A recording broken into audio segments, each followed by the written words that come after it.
isn't this a balwa that we have at this moment in time?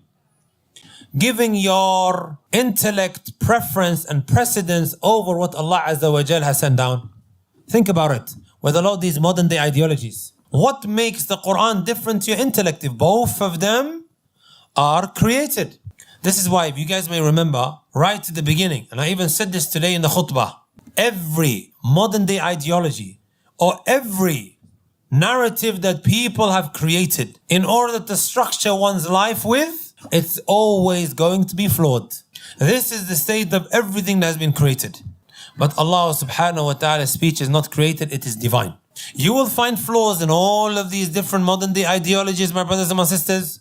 There will be discrepancies, there will be contradictions. And I like to repeat this all the time. Where do you draw the line with regards to what we should do and what we shouldn't do? I'll say that again.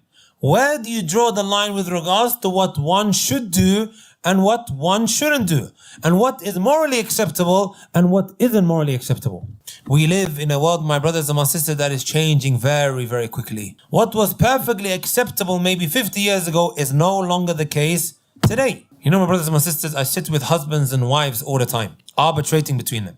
Sometimes when I'm arbitrating between them, they've got problems between themselves, right? The husband says, I don't like the way she dresses when she goes outside. She turns around and she says, why is this guy being so harsh for? Why is he being so harsh? She then says about him, I don't like the fact that he has, right, interactions with the opposite gender via text message. They're texting each other all the time. He turns around and he says, Akhi, she's just a friend at work. Can you see problems are taking place within marriages? Where do you draw the line of what is acceptable and what is not? With regards to this world that is becoming more and more colorful all the time, my brothers and my sisters, this has been made acceptable. One thing leads to another, and as the Messenger ﷺ told us, لا يأتي زمان الذي بعده شر منه. There doesn't come a time except the time that comes after is worse. These guys are saying love is love.